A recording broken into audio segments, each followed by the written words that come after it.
It is these words that keep me going. Common sense lets us know where we stand, the realities that we face.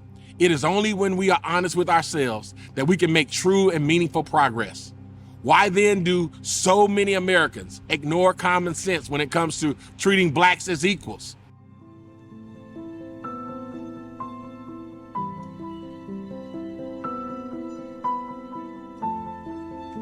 Hello, America. I'm Pastor Corey Brooks. From the south side of Chicago to the nation's capital, this is Rooftop Revelations. Many of you know me as the Rooftop Pastor. I recently spent 343 days living on top of a roof through Chicago's cold and heat to bring awareness to the violence and to raise money for this much needed community center that you see being built behind me. And because of the many donations from Americans just like yourself, we are raising the needed funds for this glorious leadership and economic community center. We aim nothing less than the full transformation of Chicago's most violent block, O Block, into Opportunity Block. Here we discuss issues, local to national, from the streets to the Capitol. For you who have been on the journey with us, welcome back. And if this is your first time watching Rooftop Revelations, we're glad you're joining us for this latest edition of Rooftop Revelation. Why do we ignore common sense when it comes to blacks in America? I remember reading an article on Shelby Steele, one of our nation's most insightful writers on race relations, when he said, quote, "The only thing that makes me interesting as a writer is that I'm just talking common sense, the most ordinary, everyday sort of common sense," end quote. What was he saying? He was saying here that his writing on the pathologies facing blacks from affirmative action to the permanent underclass were so obvious that it was just common sense. Yet we continue to ignore or even dismiss this particular brand of common sense when it comes to blacks. Aside from Steele, there's perhaps no greater preacher of common sense than Thomas Sowell.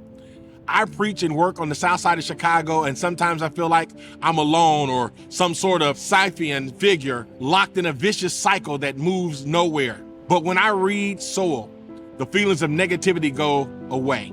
I come away with a clear sense that I'm not alone and that our problems, however daunting they may be, are in the end surmountable.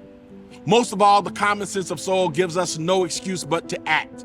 For instance, I recently came upon this quote: "If you want to see the poor remain poor, generation after generation, just keep the standards low in their schools and make excuses for their academic shortcomings and personal behavior, but please don't congratulate yourself on your compassion."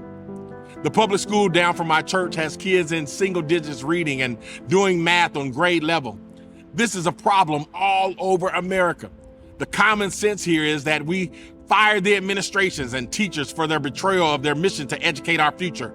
Yet we make excuses and the status quo worsens with every coming year. That is why I spent over 12 years pursuing my goal to build an economic and leadership community center to help these children reach their potential.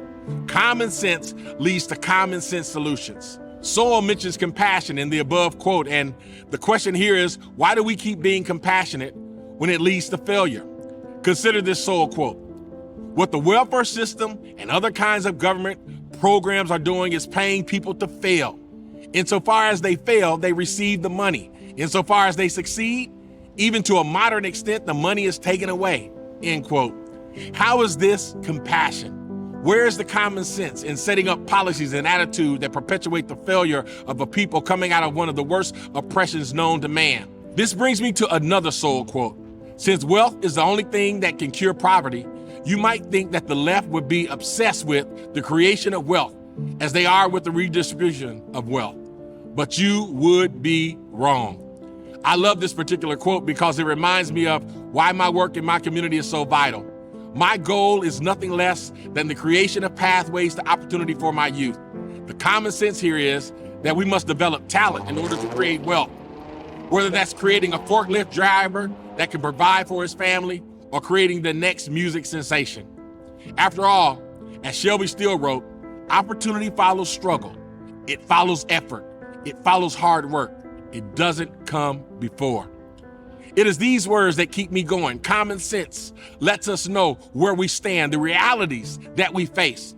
It is only when we are honest with ourselves that we can make true and meaningful progress. Why then do so many Americans ignore common sense when it comes to treating blacks as equals? The short answer is power. the benefit from the goodness that comes with treating a formerly oppressed people as forever oppressed. That is why Americans on the ground like me have chosen to bypass these virtual sickening elites and embrace common sense as our guiding light in reversing the damage that has been done to our community. God bless you. God bless America. This has been another Rooftop Revelation.